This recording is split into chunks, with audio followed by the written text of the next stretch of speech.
Warga berjibaku memadamkan kobaran api yang menghanguskan permukiman padat penduduk. Berhenti guys, gara-gara tawuran guys. Kereta sampai berhenti guys, gara-gara tawuran. Tawuran yang terjadi di perlintasan rel membuat kereta api terpaksa menghentikan lajunya.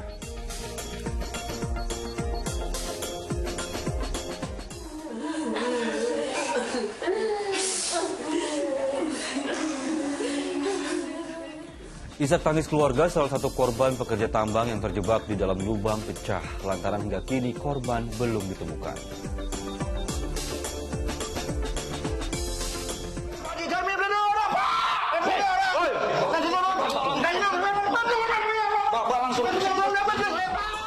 Seorang bandar narkoba memberontak saat diringkus polisi.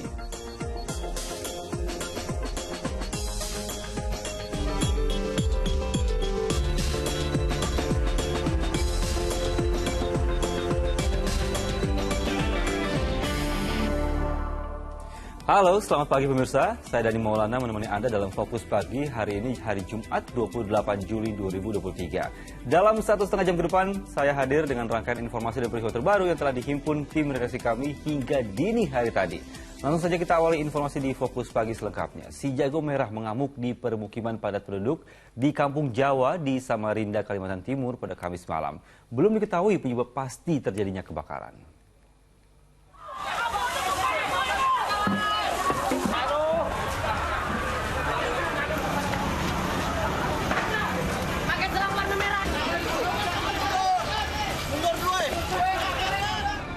Warga berjibaku memadamkan kobaran api yang menghanguskan permukiman padat penduduk di Jalan Wiraguna, Samarinda Ulu, Kamis malam.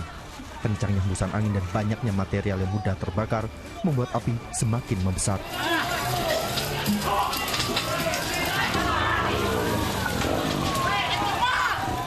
Api diduga berasal dari salah satu rumah warga. Belum diketahui penyebab pasti terjadinya kebakaran ini. Ada menyelamatkan diri aja.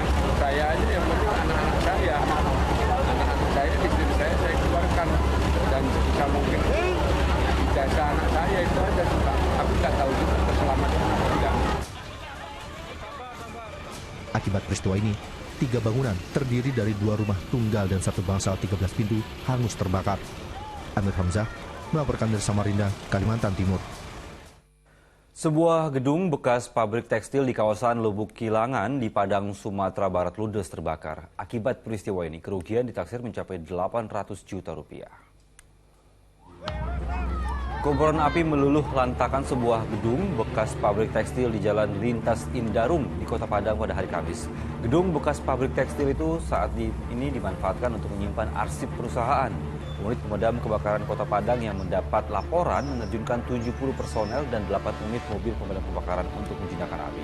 Api dipadamkan 2 jam kemudian, tidak ada korban jiwa dalam kebakaran ini. Sementara itu penyebab kebakaran masih dalam penyelidikan polisi.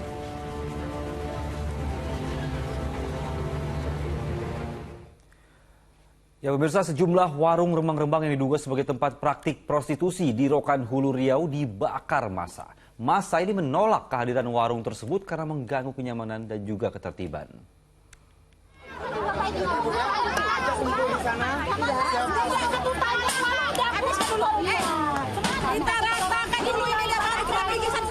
Sejumlah emak-emak menyampaikan kekesalan mereka kepada petugas terkait keberadaan sejumlah warung remang-remang yang diduga menjadi tempat maksiat di Desa Rambah Muda, Rokan Hulu Riau.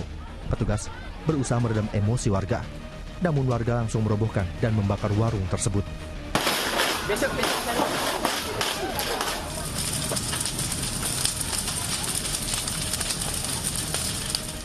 Warga minta pemilik dan pengelola warung ditindak tegas karena mengganggu kenyamanan dan ketertiban.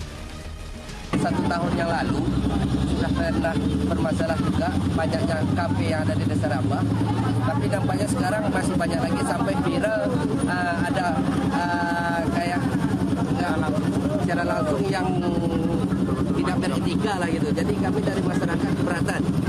Apalagi Rambah Hilir ini termasuk desa adat kan, jadi kami tidak mau kampung kita ini rusak.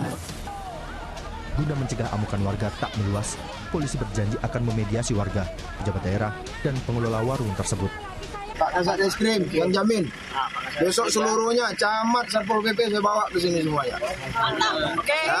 Dengan kekuatan penuh. Di mana nanti sasaran kita beli? Salah sumbang di situ. Setelah meluluh lantakkan warung, warga kemudian membubarkan diri. Warga mengancam jika warung remang-remang masih beroperasi, mereka akan menghancurkannya kembali. Ahmad Ison melaporkan dari Rokan Hulu, Riau.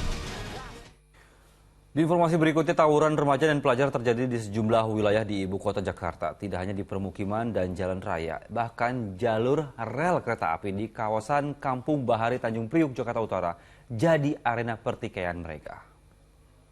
Berhenti guys, gara-gara tawuran demi Allah. Video amatir warga ini memperlihatkan tawuran dua kelompok remaja di jalur rel kereta api di kawasan Kampung Bahari Tanjung Priok, Jakarta Utara. Mereka saling serang dengan batu dan kayu hingga senjata tajam. Mirisnya sejumlah pelajar berseragam sekolah juga terlibat dalam peristiwa ini. Kereta api yang sedang melintas dari arah stasiun Kampung Bandan menuju stasiun Tanjung Priok pun terpaksa memperlambat lajunya. Polisi masih menyelidiki motif dan asal kedua kelompok remaja yang terlibat pertikaian tersebut. Untuk yang menjadi motifnya mereka itu masih kita dalami berkaitan dengan di situ ada keterlibatan, ya dugaan kita sementara ini ada pelajarnya, tetapi ada juga memang pemuda-pemuda yang kategorinya mungkin sudah putus sekolah. Jadi ini masih kita dalami apa yang menjadi motif sehingga mereka melaksanakan aksi tawuran di wilayah tersebut. Di Jalan Dwi Warna Sawah Besar, Jakarta Pusat, Kamis malam, belasan remaja dari dua kelompok saling serang dengan berbagai benda berbahaya hingga senjata tajam. Warga bersama petugas Polsek Sawah Besar pun berjibaku untuk membubarkan paksa mereka. Sementara tim patroli perintis presisi Polres Metro Jakarta Timur Kamis sore harus berjibaku mengamankan belasan pelajar bersenjata tajam. Juga mereka akan tawuran di Jalan Bekasi Timur Raya, Jatinegara, Jakarta Timur. 13 orang yang ditangkap kita presisi dengan 15 KR unit roda 2 diamankan di Polres Jakarta Timur. Itu sempat diperiksa bang, ada temuan sajamnya bang? Untuk barang buktinya sebuah celurit, satu celurit dan satu buah mistar. Para pelajar ini kemudian langsung menjalani pemeriksaan di Mapolres Jakarta Timur berikut barang bukti senjata tajam dan sepeda motor. Tim Liputan melaporkan dari Jakarta. Suasana markas sekaligus asrama Brimob Resimen 1 Cikeas Bogor, Jawa Barat ramai dengan puluhan kendaraan angkut Brimob. Hal ini menyusul adanya seorang anggota Brimob dari unit anti teror yang tertembak. Pihak keluarga mendesak Polri untuk mengungkap kasusnya dengan transparan. Ayah Bribda Ignatius Dwi Frisco, Yepandi, mengaku terkejut dengan kematian anaknya akibat tertembak seniornya sendiri di rumah susun Polri Cikeas, Kabupaten Bogor, Jawa Barat. Menurutnya, sang anak Bribda Ignatius tidak pernah bermasalah saat menjalankan tugasnya sebagai anggota Densus 88 di Divisi Tahanan dan Barang Bukti atau Ditahti. Keluarga menduga ada kejanggalan lantaran ketidakjelasan soal sebab kematian korban. Janggal dalam arti dari awal kejadian kami meminta keterangan anak kami ini sakit apa dan kejadiannya bagaimana, kenapa, kami juga sampai sebelum kami datang ke rumah sakit belum kami dapat berita yang jelas. Nah, ini yang membuatkan ini.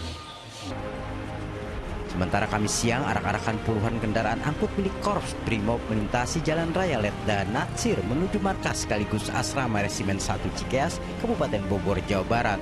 Kondisi iring-iringan kendaraan yang ramai tidak seperti biasanya. Tidak satupun pihak dari Brimob Resimen 1 Cikeas yang mau memberikan pernyataan terkait situasi terkini setelah Bribda Ignatius Dwi Frisco Sirage tewas tertembak.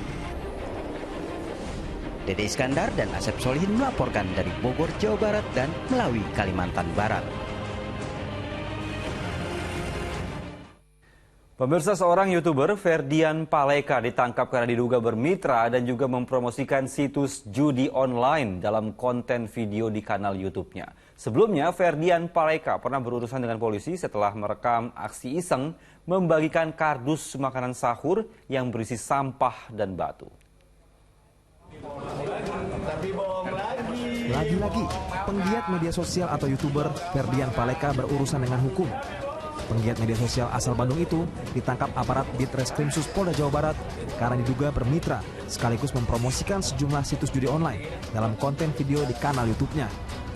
Dari pemeriksaan terungkap, pria 24 tahun itu bertindak sebagai mitra judi online selama hampir 2 bulan. Tak tanggung-tanggung, dari promosi itu, ia meraup keuntungan hingga 570 juta rupiah. Ia pun telah ditetapkan sebagai tersangka. Sementara, orang yang memberi pekerjaan promosi dan menyediakan situs judi online terhadap Ferdian kini dalam pengejaran polisi. Tersangkanya yaitu FP, umur 24 tahun. Ada 3 orang saksi yang sudah kita periksa, kemudian barang bukti berupa 1 buah iPhone, kemudian SIM card, perangkat komputer, 2 akun Gmail, dan channel YouTube, serta akun Facebook dan Instagram. Akibat perbuatannya itu, Ferdian Paleka kembali mendekam di penjara dan terancam hukuman 6 tahun penjara. Sebelumnya, nama Ferdian Paleka sempat viral setelah ia bersama 2 orang rekannya merekam aksi iseng membagikan kardus makanan sahur yang diisi sampah dan batu pada sejumlah transpuan di kawasan Kiara Condong, Bandung, Jawa Barat pada Mei 2020 silam. Rekaman itu kemudian diunggah ke akun YouTube-nya. Akibat aksi isengnya itu, Ferdian Paleka bersama rekannya tersebut sempat mendekam di sel tahanan. Muhammad Rizal melaporkan dari Bandung, Jawa Barat. Kita beralih ke peristiwa lain, pencarian 8 pekerja tambang emas yang terjebak di dalam lubang di Banyumas, Jawa Tengah masih terus dilakukan. Selain menyedot genangan air dari dalam lubang, petugas gabungan juga menurunkan kamera ke dasar tanah. Nah, kemudian kita di samping itu... Petugas gabungan terus mencari 8 pekerja yang terjebak di lorong bawah tanah galian tambang emas Aji Barang, Banyumas, Jawa Tengah. Bahkan petugas menerjunkan kamera pengintai hingga mencapai kedalaman puluhan meter ke dasar tanah. Maksud kami menggunakan alat itu untuk memastikan kondisi persis di lubang sumur tambang ini. Kondisinya bagaimana dengan menggunakan kamera. Namun hingga kini keberadaan para pekerja tambang belum ditemukan. Pencarian sudah berlangsung sejak Kamis pagi di Desa Pancurendang. Tak hanya menyedot air, petugas juga menambal tanggul sungai. Tujuannya untuk mengurangi air yang mengenangi lubang galian tambang. Diduga 8 pekerja terjebak ke dalam lubang berisi air akibat rembesan dari sungai. Namun upaya tim SAR gabungan sempat mengalami kendala sebab lubang itu dalam kondisi banjir dan kedalaman mencapai puluhan meter. 9 pekerja penambangan emas ini masuk ke sumur galian tambang pada Selasa malam lalu. Namun tiba-tiba terjadi genangan air yang menutup lubang galian tersebut. 1 pekerja berhasil selamat, sedangkan 8 pekerja lainnya terjebak genangan air di dalam tanah. Sementara itu isak tangis pecah di kediaman salah satu keluarga korban bernama Marmumin di Kampung Gunung Letik, Desa Kiarasari, Sukajaya, Bogor, Jawa Barat. Selama ini korban dikenal pekerja keras untuk menafkahi keluarganya. Mau cepat-cepat pulang lah dari gimana. Mau gimana juga penting jasadnya pulang lah ke kampung halaman. Kini keluarga masih terus menanti keberadaan korban. Tim Liputan melaporkan. Seorang anak balita berusia 2 tahun di Kabupaten Muna, Sulawesi Tenggara terkunci di dalam mobil saat orang tuanya berbelanja di minimarket. Korban diselamatkan setelah polisi memecahkan kaca mobil.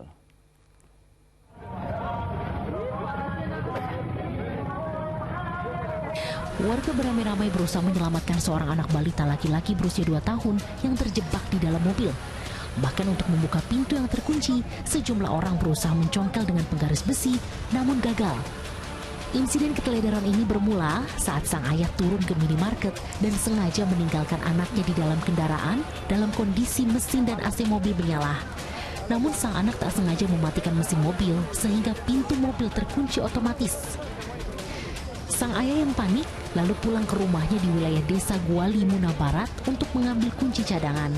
Karena takut sang bocah kehabisan oksigen, anggota Polsek Katobu terpaksa memecahkan kaca mobil untuk mengeluarkan korban. Kunci mungkin lalai di rumah, terkunci di dalam. Berarti memang dia kasih mati mobilnya. Masih akan kembali, mobil sudah terkunci. Tapi memang orang tuanya sudah kembali ke rumahnya, ambil kunci cadangan, tapi mungkin jaraknya jauh. Jadi memang harus ambil tindakan cepat berkaitan dengan nyawa. Tadi langsung kita bobol pintunya, Bang. Setelah berhasil dikeluarkan, kondisi bocah laki-laki itu dalam keadaan sehat. Polisi juga menghimbau kepada para orang tua untuk lebih berhati-hati jika meninggalkan anaknya sendirian. Rahmadi melaporkan dari Muna, Sulawesi Tenggara. Sementara itu, bocah berusia 12 tahun, warga Purwakarta, Jawa Barat yang kecanduan menghirup aroma bensin terindikasi mengalami gangguan pernapasan dan juga fungsi syaraf. Petugas Dinas Kesehatan Purwakarta yang melakukan pemeriksaan akan memfasilitasi pengobatan lanjutan kepada korban. Petugas dari Dinas Kesehatan Purwakarta ini datang untuk memeriksa kondisi seorang bocah lelaki berusia 12 tahun yang kecanduan menghirup aroma bensin. Sang bocah berinisial IG itu diperiksa di rumahnya di Kecamatan Babakan Cikau, Kabupaten Purwakarta, Jawa Barat. Menurut pihak keluarga, setidaknya sudah 3 tahun ini IG melakukan kebiasaan berbahaya tersebut. Dari pemeriksaan kesehatan yang dilakukan petugas, ada indikasi IG mengalami gangguan pada pernapasan dan sistem syaraf sebagai akibat dari menghirup bau bensin. Memang kami melihat ada beberapa indikasi memang yang cenderung anak ini memang ada dampak dari salah satu zat kimia yang sering dia hirup. Dan memang selama ini si atas nama pasien IG ini memang sudah berkunjung ke puskesmas dalam hal pengobatan, termasuk juga puskesmas juga sudah menyarankan pasien IG ini untuk berobat ke spesialis anak dan spesialis kejiwaan. Kecanduan yang dialami IG dimulai 3 tahun lalu saat ia kelas 3 SD. Sering menemani sang ayah memperbaiki kendaraan bermotor, IG lalu tak sengaja menghirup bensin dari dalam botol hingga akhirnya keterusan. Bahkan lantaran tak bisa lepas dari menghirup bensin, IG akhirnya putus sekolah. Rencananya ia akan menjalani pengobatan di bawah pantauan Dinas Kesehatan Purwakarta. Motivasi juga terus diberikan agar bocah berusia 12 tahun tersebut bisa kembali bersekolah. Kita akan pikirkan supaya dia juga mempunyai atau mendapatkan haknya sebagai anak Indonesia untuk mengenyam pendidikan. Nah itu nanti kita akan cari solusinya di Dinas Pendidikan, artinya anak itu wajib harus sekolah. Bahaya kecanduan aroma bensin tidaklah sepele. Paparan uap bensin yang terhirup bisa menyebabkan komplikasi kesehatan serius. Ini karena bensin mengandung metana dan benzena yang merupakan senyawa kimia beracun. Berbagai dampak buruk yang ditimbulkan antara lain bisa merusak sistem syaraf, dapat mempengaruhi fungsi jantung dan paru-paru, mengganggu pencernaan hingga menyebabkan kerusakan organ permanen. Senang Arifin melaporkan dari Purwakarta, Jawa Barat. Kita beralih ke informasi kecelakaan lalu lintas. Sebuah mobil tangki bermuatan tetes tebu menabrak 2 pemotor di Jalan Catak Gayam, Kabupaten Jombang, Jawa Timur. Akibatnya salah satu pemotor tewas dan truk tangki terjun ke area persawahan. Pemotor ini tewas tergeletak di pinggir jalan usai ditabrak sebuah truk tangki bermuatan tetes tebu di Jalan Catak Gayam, Kabupaten Jombang, Jawa Timur, Kamis malam. Pemotor lainnya menderita luka dan dilarikan ke rumah sakit, sementara truk tangki yang menabrak terjun ke area persawahan. Kecelakaan terjadi saat kedua motor melaju dari Mojo Agung ke Mojo Warno. Truk tangki melaju dari arah sebaliknya. Saat tiba di lokasi, tiba-tiba truk semakin ke kanan dan menghantam motor dari arah berlawanan. Bahkan salah satu motor terseret hingga menyebabkan pemotor luka parah dan tewas di lokasi kejadian. Iya terseret, jaraknya ya 50, ada 25 meter dari kejadian tersebut. Kalau mobilnya langsung mana Pak? Langsung terperosot ke kebun ke sawah. Truk terjun ke area persawahan yang berjarak 25 meter dari lokasi dan sopir truk selamat hanya mengalami luka lecet. Wi Mujiarso melaporkan dari Jombang, Jawa Timur. Belasan motor yang dikendarai remaja di Garut, Jawa Barat terjaring razia yang digelar petugas gabungan di kawasan Jalan Baru Ibrahim Aji. Selain memakai knalpot bising, diduga para remaja ini akan melakukan balap liar. Petugas gabungan dari TNI Polri dibantu Satpol PP dan juga Dinas Perhubungan Garut menggelar razia mengantisipasi balapan liar di Jalan Ibrahim Aji, Tarogong, Kaler, Garut. Razia digelar atas laporan warga yang resah dengan adanya balapan liar di wilayah ini. Sejumlah motor yang menggunakan knalpot bising dihentikan. Polisi kemudian memeriksa kelengkapan surat kendaraan termasuk isi yang ada di dalam jok motor guna mengantisipasi pengendara membawa senjata tajam atau obat terlarang. Diduga akan menggelar balap liar, belasan sepeda motor yang sudah dimodifikasi dibawa ke Mapolres Garut untuk pemeriksaan lebih lanjut. Kami himbau kepada warga masyarakat, mari kita jaga keamanan, ketertiban, berlalu lintas, dan keamanan yang lainnya, sehingga wilayah Kabupaten Garut ini.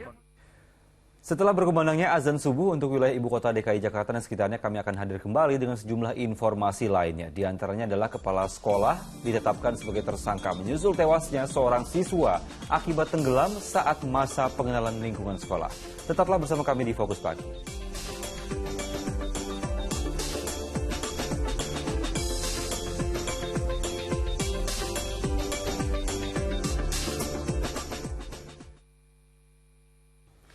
Selamat menjalankan ibadah salat subuh untuk Anda warga DKI Jakarta dan sekitarnya. Kini kita lanjutkan informasi di Fokus Pagi. Kepala SMP Negeri 1 Ciambar, Kabupaten Sukabumi, Jawa Barat, ditetapkan sebagai tersangka menyusul tewasnya seorang siswa karena tenggelam saat masa pengenalan lingkungan sekolah atau MPLS. Pemeriksaan saksi, kelengkapan alat bukti, dan juga gelar perkara menjadi dasar penetapan tersangka. Tewasnya seorang siswa akibat tenggelam di acara masa pengenalan lingkungan sekolah MPLS menyeret kepala sekolah SMP Negeri 1 Ciambar menjadi tersangka. Polisi memastikan Kadar sebagai tersangka melalui pemeriksaan saksi, kelengkapan alat bukti hingga 2 kali gelar perkara. Penyidik juga mengacu dan berpedoman kepada Permendikbud nomor 18 tahun 2016 tentang pengenalan lingkungan sekolah bagi siswa baru. Tersangka terancam pasal 359 KUHP dengan hukuman 5 tahun penjara. Pasal yang disangkakan adalah pasal 359 KUHP. Ya. Terhadap tersangka K diterapkan pasal 359 KUH pidana dengan ancaman pidana selamanya 5 tahun. Sebelumnya seorang pelajar di Sukabumi, Jawa Barat tewas tenggelam di sebuah sungai. Saat kejadian, korban tengah mengikuti kegiatan masa pengenalan lingkungan sekolah atau MPLS. Asep Didi melaporkan dari Kabupaten Sukabumi, Jawa Barat. Basarnas Bali mengevakuasi seorang wisatawan asal India yang terseret arus di pantai Diamond, Nusa Penida, Bali. Sebelum dievakuasi ke atas tebing, korban sempat tidak sadarkan diri, tapi akhirnya meninggal dunia. Warga negara asing asal India terseret arus pantai Diamond di Pulau Nusa Penida, Bali pada hari Kamis. Meski sempat mendapatkan pertolongan awal dengan nafas buatan, korban meninggal dunia. Cuaca ekstrim di lokasi berpengaruh pada kondisi gelombang di perairan Nusa Penida. Akhirnya evakuasi dilakukan dengan membawa korban menggunakan tandu dari pantai hingga ke atas tebing yang curam. Tim SAR gabungan berhasil mengevakuasi korban dan membawa jenazahnya ke Rumah Sakit Gemasanti. Di informasi berikutnya, ayah terdakwa Shane Lucas, Tagor Lumbantoruan, mengaku keberatan jika harus membayar restitusi terhadap korban DO. Hal ini terungkap dalam sidang lanjutan kasus penganiayaan berat yang menyeret anaknya. Sidang lanjutan kasus penganiayaan terhadap DO yang dilakukan oleh Mario Dandi kembali digelar di Pengadilan Negeri Jakarta Selatan. Dalam sidang pada hari Kamis, 2 saksi meringankan diajukan kuasa hukum. Satu saksi meringankan untuk terdakwa Shane Lucas adalah Elcio Aristofarel. Ia merupakan teman dekat terdakwa Shane. Dalam persidangan, jaksa penuntut umum menggali soal kondisi sosial dan juga ekonomi Shane. Saksi menyebut Shane memiliki kepribadian yang baik. Ia juga disebut memiliki kemampuan ekonomi yang kurang baik lantaran selama ini menjadi tulang punggung keluarga. Sementara itu, ayah Shane Lucas, Tagor Lumbantoruan, juga mengaku keberatan jika harus membayar restitusi karena ketidakmampuan ekonomi. Restitusi yang disebut ya, seperti yang sudah jelas ya, fakta keberadaan saya pun tidak akan, itu saya keberatan karena tidak kemampuan ekonomi juga seperti itu. Keberatan dalam arti kalau sampai Shane amit-amit terkena pidana tambahan? Begini, saya percaya hakim bisa menilai yang terbaik dan semua keputusan-keputusan yang terbaik. Saya percaya dengan doa-doa saya juga bahwa hakim ini adalah perpanjangan tangan Tuhan. Seorang bandar narkoba memberontak saat diringkus polisi. Informasi selengkapnya akan kami sampaikan sesaat lagi hanya di Fokus Pagi.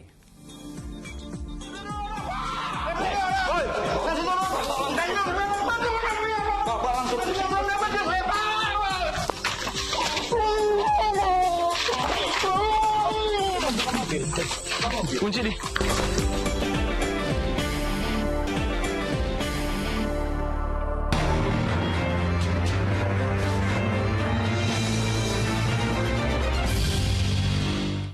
Anda kembali di Fokus Pagi dan kini kita masuk ke segmen Fokus Kasus. 2 pelajar perempuan mengalami kecelakaan saat motor yang ditumpanginya menabrak trotoar di ruas Jalan RS Sukanto di Durensawit, Jakarta Timur.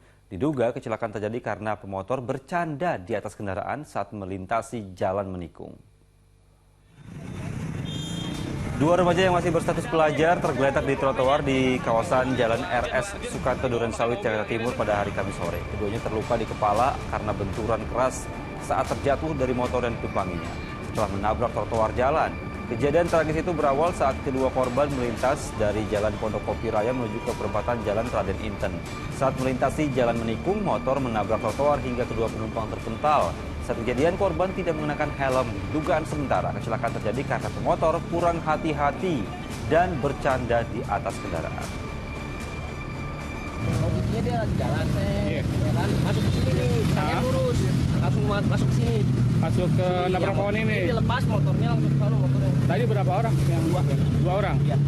Perempuan lah. Perempuan. Kondisinya gimana, Pak? Kondisinya yang satu kepalanya kena belakangnya, yang satu depannya, Pak.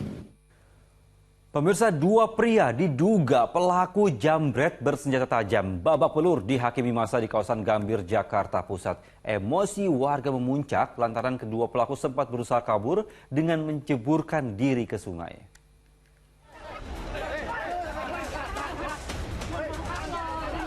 Sejumlah warga yang geram terus berusaha menghakimi 2 pria yang diduga pelaku penjambretan di Jalan Gajah Mada, Gambir, Jakarta Pusat, Kamis malam.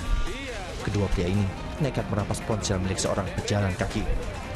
Terduga pelaku bersenjata tajam ini berhasil ditangkap warga setelah usahanya untuk kabur menggunakan sepeda motor gagal usai menabrak gerobak bakso. Guna menghindari amukan warga, kedua pria ini juga sempat menceburkan diri ke sungai hingga akhirnya diringkus warga. Tadi sih dari pelakunya ngakunya sih dia jambret cowok. Nah, dia pas diputar balik, dia nabrak Kang Bakso. Nah, Kang Baksonya sini luka. Selain sepeda motor, polisi juga turut mengamankan sebilah celurit berukuran besar dan ponsel yang sempat dibawa kabur terduga pelaku. Kedua pria ini kemudian dibawa ke Polsek Metro Gambir untuk menjalani pemeriksaan. Devita Samarta melaporkan dari Jakarta. Sementara itu 2 orang pria pelaku jambret terhadap seorang warga negara asing asal Belanda di Batam, Kepulauan Riau ditangkap. Keduanya dilumpuhkan dengan timah panas lantaran mencoba melawan petugas saat akan ditangkap.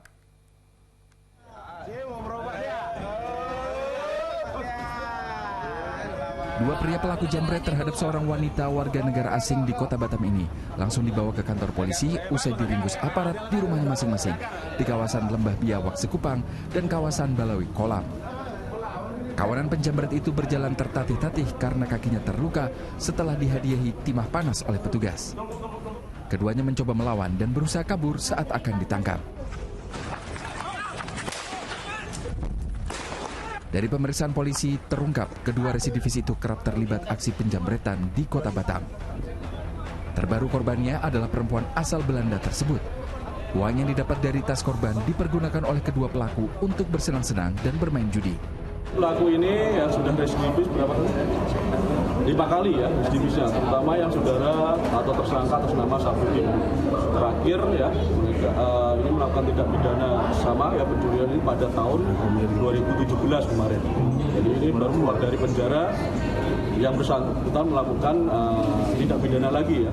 Mulai ini kena jambret. Aksi penjambretan yang dialami WNA bernama Celestine Florentine Swartz itu terjadi akhir pekan lalu.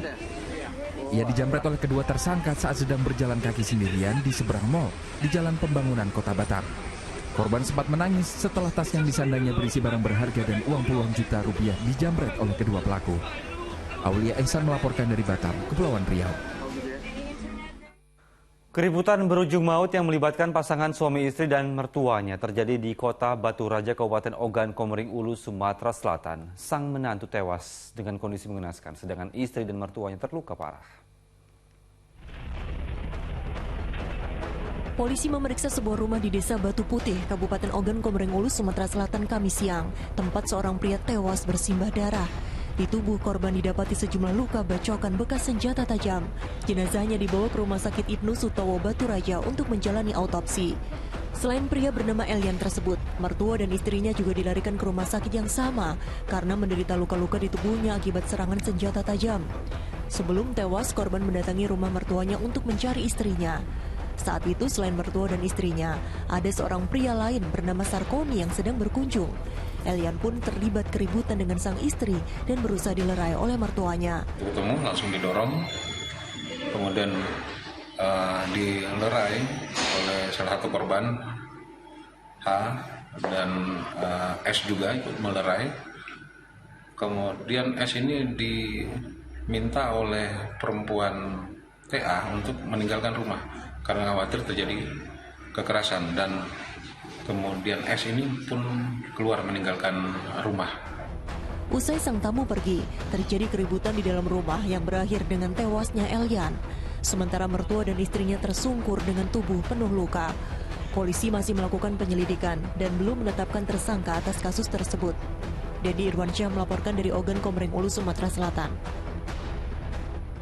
Sementara itu, seorang wanita di Kabupaten Ngawi, Jawa Timur ditemukan tewas mengambang di sungai. Ditemukan sejumlah luka di tubuh korban.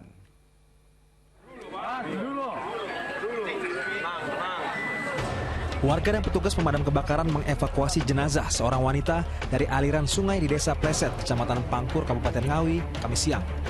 Setelah dievakuasi, jasad wanita bernama Ika Haryani itu kemudian dibawa ke balai desa. Hasil pemeriksaan pada tubuh wanita berusia 29 tahun itu ditemukan sejumlah luka. Untuk memastikan penyebab kematian korban, jenazah kemudian dibawa ke Rumah Sakit Umum Daerah Dr. Suroto Ngawi untuk diotopsi.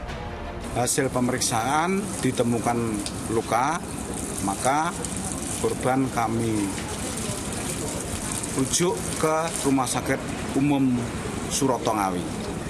Korban ini ibu rumah tangga kemudian? Korban ibu rumah tangga, punya anak satu. Korban diketahui meninggalkan rumah sejak Rabu 26 Juli 2023.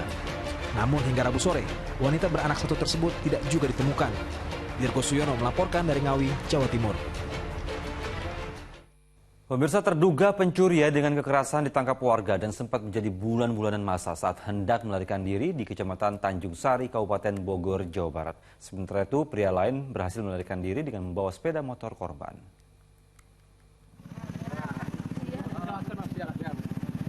Video amatir warga merekam kejadian saat seorang pria tersangka pencuri sepeda motor berhasil ditangkap dan menjadi bulan-bulanan masa di Kecamatan Tanjung Sari, Kabupaten Bogor, Jawa Barat, Kamis malam.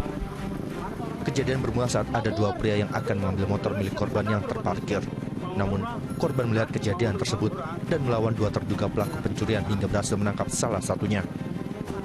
Salah satu tersangka lain berhasil melarikan diri dengan membawa motor korban. Tim Reskrim Polsek Tanjung Sari langsung menuju lokasi kejadian dan mengamankan tersangka serta membawanya ke Mapolsek Tanjung Sari. Mereka mau mencoba dan si korban sempat melawan. Setelah melawan itu mereka yang temannya itu satu kabur melarikan dengan motor si korban. Kini kasusnya ditangani Polsek Tanjung Sari. Polisi masih melakukan pengejaran terhadap salah satu tersangka yang berhasil melarikan diri. Asep Solihin melaporkan dari Kabupaten Bogor, Jawa Barat. Dua tersangka kasus pencurian kendaraan bermotor di Bekasi, Jawa Barat diringkus polisi. Selain untuk memenuhi kebutuhan, hasil penjualan motor itu dipakai mereka untuk membeli mobil. Tersangka pencurian motor bernama Ridin dan Dendi diringkus Polsek Babelan di lokasi persembunyian mereka di kawasan Tarumajaya dan Babelan pada hari Kamis. Para tersangka diburu polisi setelah melakukan pencurian motor di salah satu toko roti di Kelurahan Bahagia, Babelan, Kabupaten Bekasi. Aksi keduanya terekam kamera pengawas dan bermodalkan rekaman itu, polisi kemudian memburu keduanya. Aksi pencurian yang dilakukan para tersangka telah terjadi belasan kali. Hasil penjualan motor curian selain digunakan untuk kebutuhan sehari-hari juga digunakan untuk membeli mobil. Dari keduanya, polisi menyita 1 unit mobil dan beberapa unit motor yang digunakan yang diduga merupakan hasil kejahatan. Mobil ini merupakan hasil penjualan motor-motor yang dicuri. Ya, motor-motor yang dicuri kemudian dijual untuk membeli mobil Sigra itu. Selain mobil, apa benar juga soal beli rumah pakai uang hasil curian itu? Menurut pengakuan tidak ada, jadi hanya untuk membeli kendaraan. Diduga bandar narkoba, seorang pria di Tulang Bawang, Lampung digerebek. Dari tangan tersangka disita 3 paket sabu-sabu siap edar.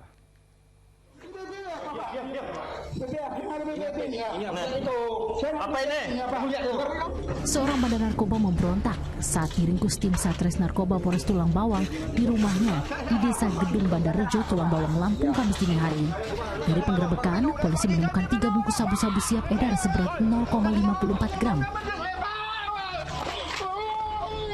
Saat akan diamankan ke mobil polisi, pria tersebut berteriak minta tolong ke tetangganya, namun usahanya sia-sia. Menurut pengakuan pria 53 tahun itu, narkoba yang ia jual didapat dari seorang bandar besar. Saat penangkapan, terduga tersangka melakukan perlawanan, namun dapat kita amankan berikut dengan barang bukti sebanyak 3 klip plastik berisikan sabu-sabu. Untuk pelaku sendiri itu pengedar lokal atau antar kabupaten? Untuk pelaku adalah pengedar di Kabupaten Tulang Bawang. Polisi kini mengembangkan kasus ini guna menangkap pemasok barang haram tersebut. Atas perbuatannya, tersangka dijerat Undang-Undang Tentang Narkotika dan terancam hukuman 20 tahun penjara. Aris Susanto melaporkan dari Tulang Bawang, Lampung. Sementara itu, pemirsa, seorang pria di Kalideres, Jakarta Barat babak belur dikeroyok oleh komplotan pengedar narkoba. Korban dituduh sebagai pemberi informasi kepada polisi oleh para pelaku. Unit Reskrim Polsek Kalideres meringkus 3 orang dari 4 pengedar narkoba yang diduga mengeroyok seorang pria berinisial M.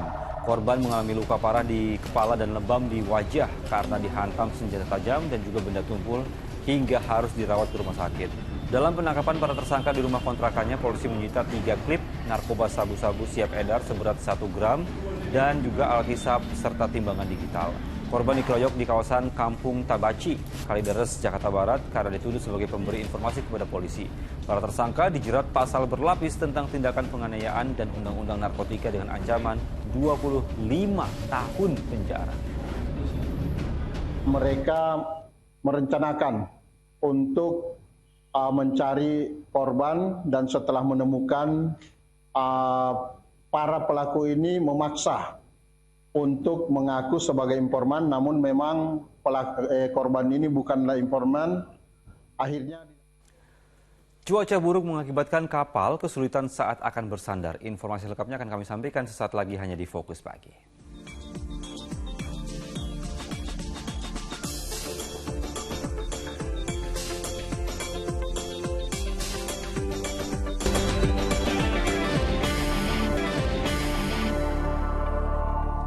Anda kembali di Fokus Pagi bersama saya Dadi Maulana. Cuaca buruk di Pulau Flores, Kabupaten Sika, Nusa Tenggara Timur mengakibatkan kapal feri kesulitan saat akan bersandar. Ratusan penumpang yang berada dalam kapal panik saat mencoba keluar.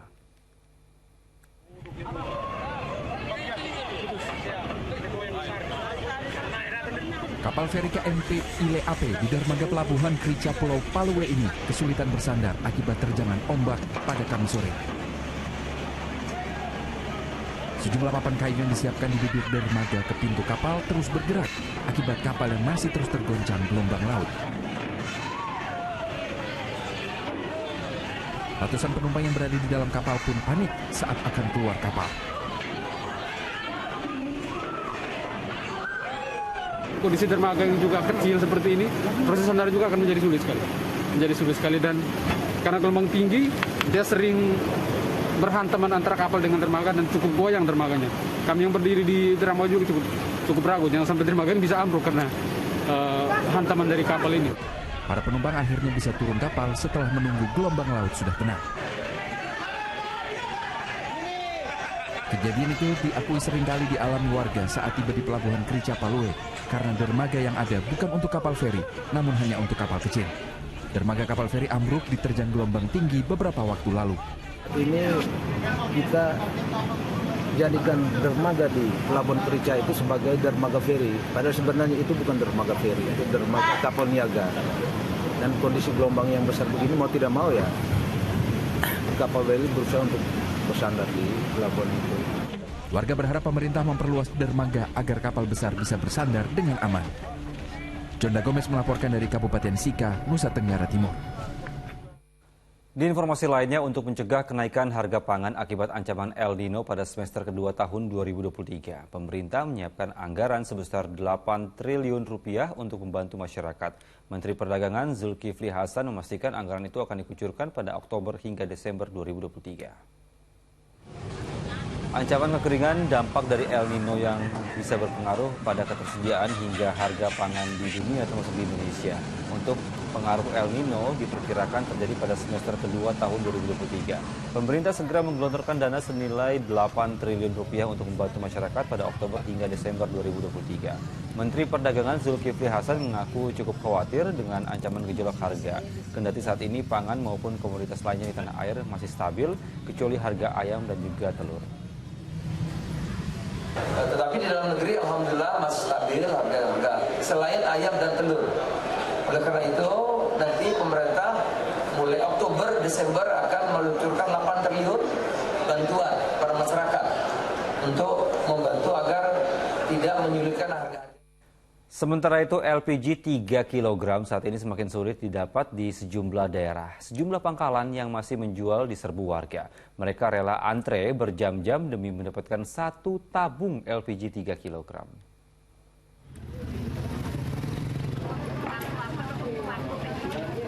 Antrian panjang warga di pangkalan LPG di Tinalan, Kota Kediri terjadi Kamis siang. Meski harus mengantri berjam-jam, namun warga tidak punya pilihan lain.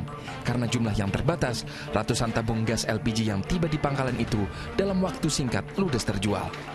Bahkan ada warga yang harus pulang dengan tangan kosong karena tidak kebagian LPG.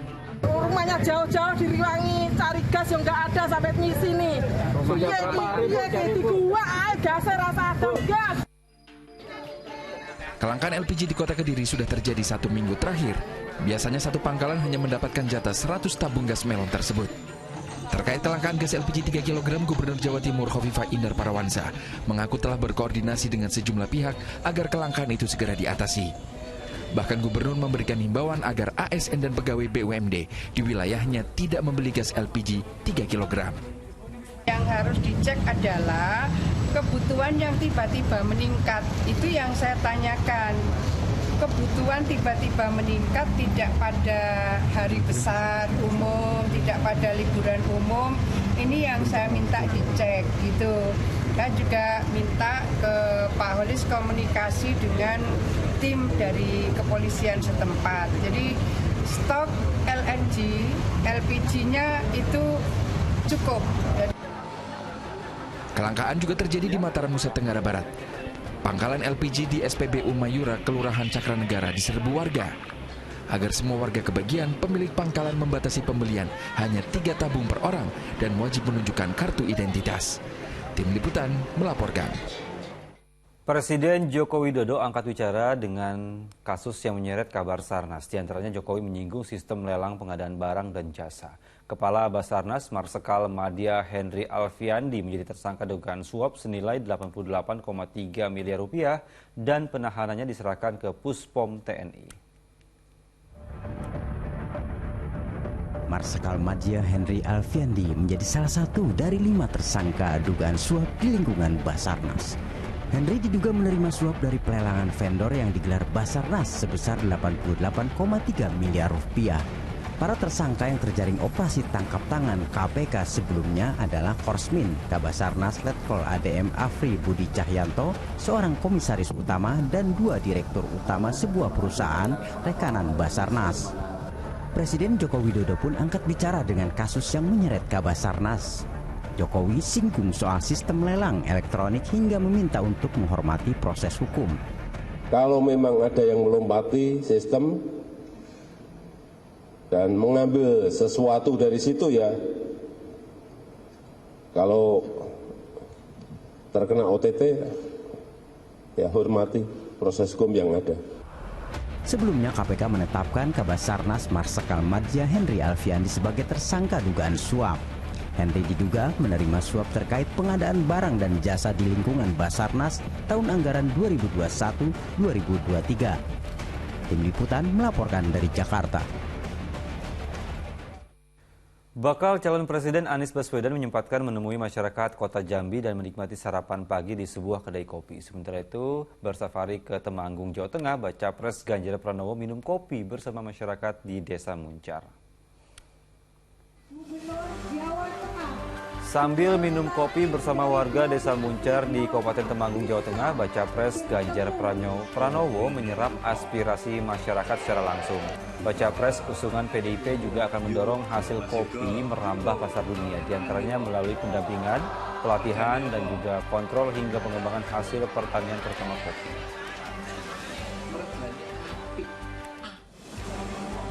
Sementara itu sebelum pulang ke Jakarta, bakal Capres Anies Baswedan menyempatkan untuk menemui masyarakat Kota Jambi. Baca Pres dukungan Koalisi Perubahan untuk Persatuan menikmati sarapan kopi di kedai kopi pada hari Kamis kemarin. Anies menyatakan UMKM perlu didorong untuk meningkatkan kesejahteraan masyarakat.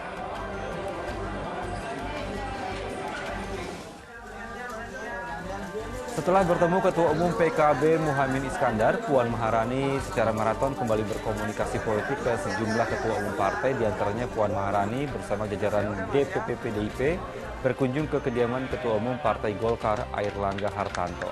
Pertemuan ini memberikan sinyal kuat koalisi antara PDIP dan Golkar menuju ke Pilpres 2024.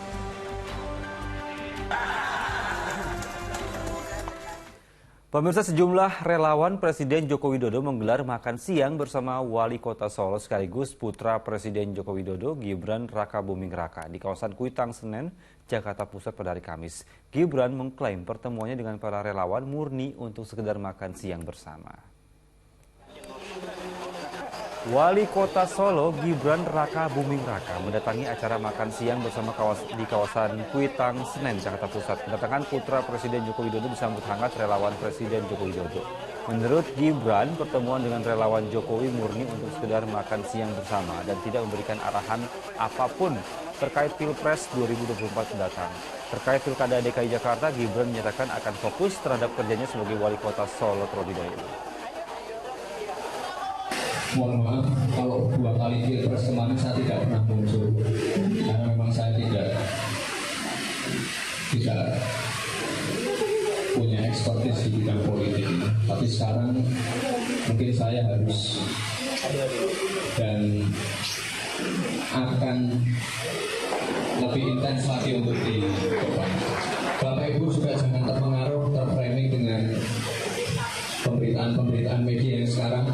Misalkan posisi ditarik kiri kanan, ada pemberitaan Gibran ini curkam, besoknya ada pemberitaan Gibran bukan curkam. Jangan dipercaya semua. Bapak Ibu tunggu saja arahan dari. Warga Dusun Karanggeneng, Kabupaten Sleman, Yogyakarta menolak tempat pembuangan sampah sementara yang akan dibuka di wilayahnya. Hal ini imbas dari penutupan tempat pembuangan akhir TPA Piungan selama 45 hari karena telah penuh. Inilah spanduk penolakan warga Dusun Karanggeneng, Sleman, Yogyakarta terhadap rencana penempatan lahan pembuangan sampah di wilayahnya. Mereka khawatir akan terjadinya pencemaran lingkungan. Rencananya, lahan pertanian seluas 2,5 hektar di kawasan ini akan menjadi tempat pembuangan sampah sementara, menyusul ditutupnya TPA Piungan, Bantul selama 45 hari. Kekhawatiran kami berkaitan dengan sampah itu yang akan menimbulkan suatu dampak yang negatif. Mungkin dari udaranya, mungkin dari binatang lalatnya, yang di situ tentunya kekhawatiran kami akan mengganggu aktivitas ekonomi.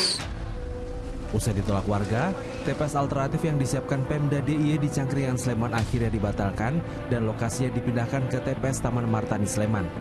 Rencananya, di TPS tersebut hanya untuk wilayah Sleman. Sedangkan pembuangan sampah di kota Yogyakarta tetap akan di TPA Piungan, namun pada masa darurat ini hanya dilayani dengan kapasitas 100 ton. Sleman sudah diperintahkan oleh Bapak Gubernur mengelola sampah di Taman Martani. Kemudian bagaimana dengan Bantul? Bantul dengan lokasi yang masih memadai bisa mengelola sampah secara terdesentralisasi. Sudah sepekan terakhir tempat pembuangan sampah akhir di Bantul Piungan, Yogyakarta ditutup selama 45 hari lantaran sudah penuh. Dampak dari penumpukan sampah tersebut kini masyarakat kota Yogyakarta dan Kabupaten Sleman tak bisa lagi membuang sampahnya. Tim Liputan melaporkan. Kita kembali jeda sejenak pemirsa, Fokus Pagi akan hadir dengan sejumlah informasi lainnya, diantaranya adalah isak tangis keluarga salah satu korban pekerja tambang yang terjebak di dalam lubang pecah. Lantaran hingga saat ini korban belum ditemukan. Fokus Pagi segera kembali.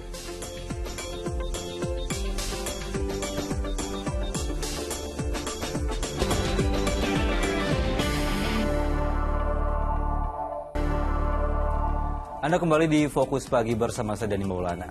Pemirsa, menjelang laga Piala Dunia U17 2023, Timnas Indonesia menggencarkan latihan di lapangan ABC GBK Senayan, Jakarta. Pada pekan ketiga latihan pemusatan, perkembangan tim Garuda semakin membaik. Skuad Garuda Muda Indonesia berlatih keras jelang Piala Dunia U17 November mendatang. Pemain yang berlatih adalah mereka yang telah dipilih pelatih Bima Sakti. Umumnya merupakan anggota Timnas U16 yang berlaga di Piala AFF U16 2022 dan ada pula beberapa pemain hasil seleksi kegiatan Futures Garuda. Seleksi pemain terus berlangsung hingga akhir Agustus, jalan dengan pemusatan latihan yang sudah dimulai awal Juni kemarin. Nanti di Piala Dunia juga akan ketemu pemain yang sama gitu.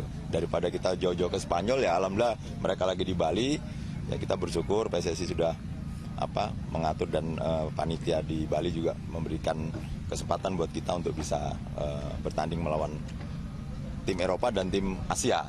Ya karena ini persiapannya kan Piala Dunia, jadi latihannya juga lebih berintensitas dan lebih berat gitu. Tak cuma berlatih, Timnas Indonesia juga sedianya menjalani uji tanding melawan kesebelasan dari Afrika dan Eropa. Alkisah Febila dan Gilang Robi melaporkan dari Jakarta.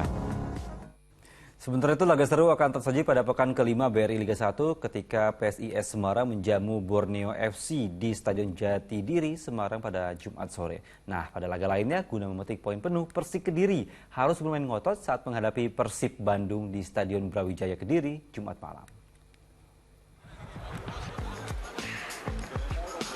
Laga pekan kelima BRI Liga 1 akan mempertemukan PSIS Semarang kontra Borneo FC di Stadion Jatidiri Semarang Jumat sore. Saat menghadapi Borneo FC dalam laga kandang, PSIS Semarang tak akan diperkuat 3 pemain asing yang menjadi andalan klub berjuluk Mahesa Jenar itu. Meski begitu, PSIS tetap bertekad meraih kemenangan di depan suporternya. Sementara di kubu seberang, kala bertandang ke Semarang, Borneo FC telah menganalisa strategi dan permainan tuan rumah. Pada laga ini, tim berjuluk Pesut Etam ini memiliki misi khusus untuk meraih kemenangan di laga tandang. Pasalnya, dari 2 laga tandang, Borneo FC gagal meraih poin penuh. Pekan kelima BRI Liga 1 juga akan menyuguhkan pertarungan sengit antara Persik Kediri melawan Persib Bandung di Stadion Brawijaya Kediri Jumat malam. Pada laga ini, Persib Bandung tetap menargetkan poin penuh saat menghadapi tuan rumah. Tim berjuluk Maung Bandung ini kemungkinan tidak akan didampingi pelatih barunya, Bojan Hodak asal Kroasia. Tekad yang sama juga akan dilakoni para pemain Persik Kediri kala menjamu Persib Bandung malam nanti. Poin kemenangan kandang bagi tim berjuluk Macan Putih ini sangat penting, mengingat 2 laga selanjutnya Persik harus bertandang ke kandang PSM Makassar dan Bali United. Kedua tim sama-sama ingin mengincar kemenangan di laga penuh gengsi ini. Tim Liputan melaporkan. Di informasi berikutnya, Presiden Joko Widodo melakukan kunjungan kerja ke Tiongkok dan bertemu Presiden Tiongkok Xi Jinping. Kunjungan kali ini untuk membahas investasi, proyek strategis Indonesia dan RRT, perdagangan, kesehatan, hingga masalah regional dan juga global. Tiba di Tiongkok, Presiden menghadiri pertemuan yang berlangsung di Hotel Jinniu, Chengdu pada Kamis malam. Dalam pertemuan ini, Presiden Joko Widodo dan Presiden Xi Jinping juga membahas isu kawasan, meliputi kerjasama ASEAN dan Tiongkok, serta dukungan Tiongkok terhadap sentralitas ASEAN, mewujudkan kawasan Indo-Pasifik tetap stabil, damai, dan juga sejahtera. Usai pertemuan, kedua pemimpin menyaksikan penandatanganan sejumlah dokumen kerjasama yang sudah disepakati oleh kedua negara, yakni protokol persyaratan pemeriksaan dan karantina, nota kesepahaman kerjasama perencanaan berbagi pengetahuan dan pengalaman terkait pemindahan ibu kota baru Indonesia. Kita beralih ke informasi lain. Pencarian 8 pekerja tambang emas yang terjebak di dalam lubang di Banyumas, Jawa Tengah terus dilakukan. Selain menyedot genangan air di dalam lubang, petugas gabungan juga menurunkan kamera ke dalam tanah. Petugas gabungan terus mencari 8 pekerja yang terjebak di lorong bawah tanah galian tambang emas Aji Barang, Banyumas, Jawa Tengah. Bahkan petugas menerjunkan kamera pengintai hingga mencapai kedalaman puluhan meter ke dasar tanah. Maksud kami menggunakan alat itu untuk memastikan kondisi persis di lubang sumur tambang ini. Kondisinya bagaimana dengan menggunakan kamera. Namun hingga kini keberadaan para pekerja tambang belum ditemukan. Pencarian sudah berlangsung sejak Kamis pagi di Desa Pancurendang. Tak hanya menyedot air, petugas juga menambah tanggul sungai. Tujuannya untuk mengurangi air yang mengenangi lubang galian tambang. Diduga 8 pekerja terjebak ke dalam lubang berisi air akibat rembesan dari sungai. Namun upaya tim SAR gabungan sempat mengalami kendala sebab lubang itu dalam kondisi banjir dan kedalaman mencapai puluhan meter. 9 pekerja penambangan emas ini masuk ke sumur galian tambang pada Selasa malam lalu. Namun tiba-tiba terjadi genangan air yang menutup lubang galian tersebut.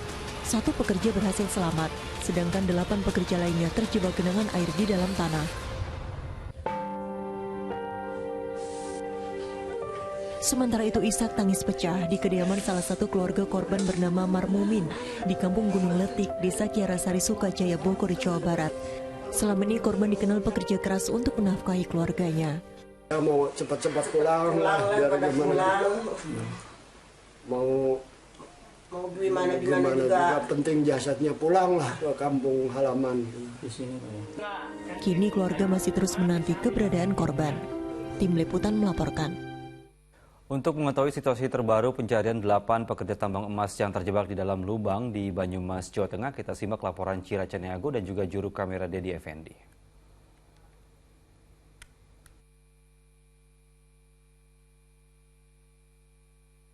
Yang dimana di hari ketiga ini rencananya nanti dari tim gabungan akan melakukan skenario evakuasi tambahan, yakni opsi ketiga berupa penyelaman tim SAR sebanyak 3 orang ke dalam lubang-lubang tempat penggalian bagi para 8 pekerja yang masih belum ditemukan hingga hari ini. Karena memang sebelumnya dari hari pertama hingga hari kedua dari tim gabungan ini sudah mengeluarkan sebanyak 2 opsi skenario evakuasi. Yang pertama adalah melakukan pembuangan air dari cekungan air tanah yang berada di bawah tanah ini berupa pemasangan 14 pompa air dan lalu juga ada pemasangan kamera bawah tanah untuk melihat seberapa dalam dan juga mencari 8 pekerja yang masih terjebak di bawah.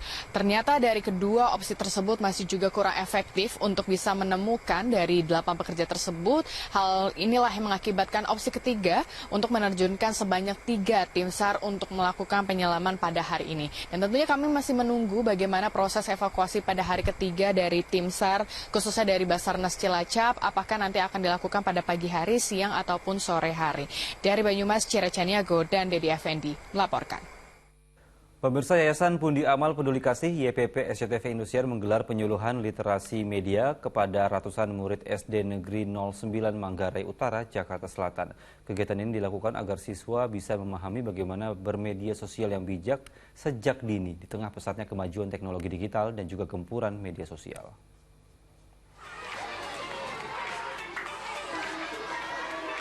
Penyuluhan literasi media yang digelar YPP SCTV Indosiar bersama Akademi Televi Indonesia atau AKVI disambut antusias oleh ratusan murid SD Negeri 09 Manggarai Utara, Tebet, Jakarta Selatan hari Kamis. Penyuluhan ini difokuskan pada bagaimana bermedia sosial yang bijak dan memilih tayangan televisi yang cocok dengan usia mereka. Sangat antusias dalam menerima semuanya, mana yang harus dipelajari, harus dilihat dari digital ini, yang membedakan yang mana bisa ditonton dan mana yang bisa dicontoh. Penyuluh yang merupakan dosen dari AKVI juga memberikan pemahaman tentang sistem kualifikasi usia pada sejumlah acara yang ditonton di televisi, seperti BO atau Bimbingan Orang Tua, SU atau Semua Umur, R13+, atau remaja di atas usia 13 tahun, dan beberapa kode lain yang kerap ditemui di layar kaca. kami berharap anak-anak bisa menggunakan media sosial secara bijak, artinya melakukan sesuatu yang positif, menggunakan media sosial yang positif, dan kalau punya akun YouTube ya tidak boleh menonton tayangan-tayangan YouTube yang bukan sesuai usianya. Kepedulian akan pentingnya literasi bagi anak usia dini juga mendorong YPP SCTV Indosiar menyertakan mobil wahana edukasi keliling dalam penyuluhan ini. Menambah literasi teman-teman seperti membaca dongeng, baca buku, dan menonton, dan banyak hal lagi. Terima kasih SCTV Indosiar, YPP, dan ASFI. Terima kasih kepada YPP SCTV Indosiar karena telah mengajarkan kami dari SDN Manggarai 09 apa yang baik kita nonton, apa yang tidak baik kita nonton. Penyuluhan literasi media ini ditutup dengan pemberian cenderamata sebagai kenang-kenangan. Penyuluhan literasi media akan terus dilakukan YPP SCTV Indosiar dan ADVI agar generasi penerus bangsa memahami bagaimana bermedia sosial yang bijak, memilih tayangan televisi yang sesuai umur, dan pentingnya membaca buku. Muhammad Nur melaporkan dari Jakarta. Informasi tadi menutup kebersamaan kita dalam Fokus Pagi hari ini, dan setelah Fokus Pagi jangan lewatkan untuk menyaksikan program Magic 5. Mewakili tim redaksi serta kerabat kerja yang bertugas, saya Dani Maulana pamit undur diri. Selamat pagi, selamat beraktivitas, jaga kesehatan selalu, dan sampai jumpa.